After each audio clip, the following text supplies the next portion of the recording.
우리의 뜻대로 응답받지 못해도라는 제목으로 말씀 전할 때에 많은 은혜 받으시기 바랍니다. 오늘 아브라함은 하나님께 소돔의 구원을 위해 기도하고 있습니다. 정확하게는 소돔성에 소돔성에 살고 있는 그 의인들을 위하여서 기도하고 있는 것입니다.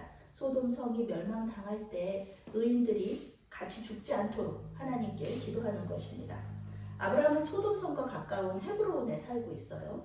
그러니까 아브라함은 족장으로서 많은 사람들을 거느리고 있거든요. 거의 뭐 왕과 같은 그런 사람들을 이렇게 돌보고 있죠. 왕과 같은 그런 인구들을 데리고요. 그렇기 때문에 주변의 정세에 민감할 수밖에 없습니다. 당연히 소돔성이 어떤 상태인지 아브라함은 잘 알고 있습니다. 그곳은 풍요로운 땅입니다. 그렇지만 죄악이 가득한 곳이었습니다. 얼마나 악한지 하나님께서 직접 내려오셔서 확인하셔야 될 정도로 그곳이 악한 곳이었습니다. 그곳에 그런데 롯이 살고 있는 것이죠. 사랑하는 조카 롯이 이 소돔성에 살고 있었습니다. 영어 성경은 소돔과 고모라 사람들이 모든 종류의 악을 행한다고 이렇게 말하고 있습니다.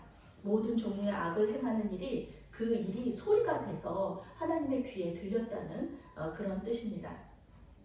그것은 하나님께서 믿지 못하실 정도예요. 정말 이렇게 악하단 말이야. 이렇게 하나님께서 놀라실 정도로 악해서 그 사람들이 진실로 그러한지 하나님께서 이렇게 직접 내려와 보시는 거죠. 확인하러 가보실 정도로 그렇게 악한 도시였습니다. 하나님은 심판의 주님이시기 때문에 그들의 악함을 그대로 내버려 두시지 않습니다. 그런데 하나님께서는 소돔성을 멸망시키는 문제로 아브라함의 의견을 듣고 싶어 하셨습니다. 아브라함은 하나님의 심판에 대해서 어떻게 생각할지 그것을 하나님께서 알고 싶어 하신 것입니다. 아브라함은 하나님의 심판에 대해서는 왈가왈부하지 않아요. 하나님께서 소돔을 심판하지 마셔야 된다. 심판하셔서는 안 된다. 이렇게 기도하지는 않습니다. 왜냐하면 소돔이 얼마나 악한지 알고 있기 때문에 그렇습니다.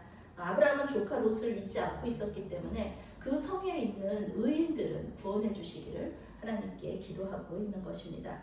소돔에 살고 있는 조카 롯이 걱정되었고요. 아브라함이 생각하기에는 또 롯이 착하고 선하고 또 의로운 사람이라고 생각했기 때문에 소돔성이 멸망할 때 이 롯이 멸망할까봐 죽을까봐 걱정이 되었던 것입니다.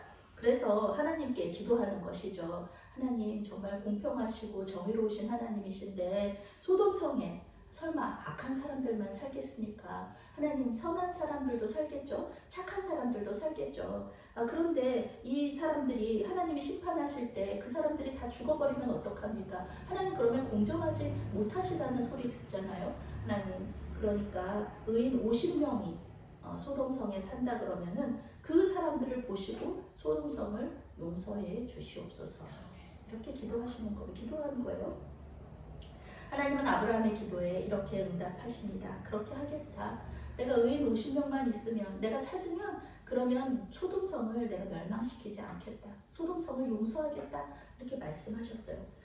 하나님께서 그 성에 의인이 몇 명인지 모르시겠습니까? 하나님 전지하신 하나님이시잖아요. 모든 것을 다 아시는 하나님이시잖아요. 그 성에 구원받을 만한 사람이 있는지 없는지 그 몇 명이나 되는지 하나님 다 알고 계십니다. 그런데 아브라함은 모르잖아요. 아브라함은 모릅니다. 이 성에 의인이 몇 명이나 사는지 아브라함은 몰라요. 설마 그 큰 성에 착한 사람 50명은 있겠지. 설마. 그런데 하나님께서 직접 내려오실 정도잖아요. 그러니까 이렇게 자신에 대한 그 생각에 의심이 드는 거예요. 그래서 자신이 없으니까 50명이 45명이 되고 45명이 40명이 되다가 30명이 되다가 결국은 10명으로 줄어들었어요. 하나님은 흔쾌히 의인 10명만 있으면 내가 소돔성을 멸망시키지 않겠다 이렇게 약속을 해주셨습니다. 아브라함은 이제 됐다. 롯은 죽지 않겠다 생각하고요. 기도를 멈춥니다. 그런데 우리는 그 이후의 일을 알고 있죠. 소돔성은 멸망합니다. 그리고 롯의 아내도 소금 기둥이 되고요. 롯과 그의 두 딸만 구원을 받게 됩니다. 아브라함의 기도는 소돔성이 멸망하지 않기를 원했던 아브라함의 기도는 자기의 뜻대로, 아브라함의 뜻대로 응답받지 못했습니다. 우리가 다른 사람을 위해서 기도할 때요, 항상 우리의 뜻대로 이루어지지는 않습니다. 만약 우리의 뜻대로 모든 기도가 이루어졌다면요, 이 세상에 죽을 사람은 아무도 없습니다. 병자도 아무도 없을 거예요. 그리고 모두 서울대학교에 입학을 하게 될 것입니다. 기도하는 우리가 하나님이 되고 하나님은 우리의 기도를 이루어주는 도구가 될 뿐일 것입니다. 세상은 엉망이 되어버리고 말 것입니다. 오늘 아브라함은 하나님께 기도 제목을 올려드리고요. 그 결과는 주님께 맡겨드립니다. 이후에 아브라함은 소돔성이 멸망당하는 것을 지켜봅니다. 왜 소돔성을 멸망시키셨냐? 이렇게 하나님께 묻지도 않고요. 따지지도 않습니다. 그저 하나님의 응답에, 하나님께서 하시는 일에 순복할 뿐입니다. 롯은 결국 구원을 받죠. 우리도 다른 사람을 위해 기도할 때 아브라함의 본을 따라야 할 것입니다. 간절히 그들을 위해서 기도하는 것은 맞아요. 좋은 일이에요. 그런데 그 기도의 응답은 하나님께 맡겨드려야 됩니다. 하나님, 우리가 이렇게 기도했는데 하나님 그렇게 하시면 어떡합니까? 하나님 왜 거기에 개입해 주지 않으셨습니까? 이렇게 얘기하면서 하나님께 하나님을 통제하려고 하는 그런 죄악을 범해서는 안 될 것입니다. 다른 사람을 위해서 기도하는 것은 좋은데 다른 사람을 위해서 기도하다가 하나님께 죄를 지을 수는 없는 것입니다. 우리의 눈은 우리가 기도하는 사람이 아니라 하나님을 바라봐야 되는 것입니다.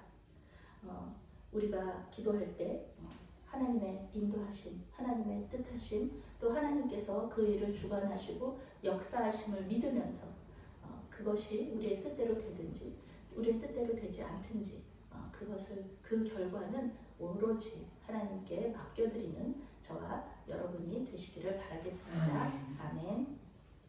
사랑의 하나님, 우리가 하나님의 말씀에 순종하여 다른 사람을 위해서 기도할 때 우리의 뜻대로 응답받지 못할 때가 있습니다. 그때 주님의 응답에 순복하는 믿음을 허락하여 주시옵소서. 결국은 우리의 유익을 위해 그렇게 응답하셨음을 믿고 감사하게 하여 주시옵소서. 아멘. 예수님의 이름으로 기도합니다. 아멘.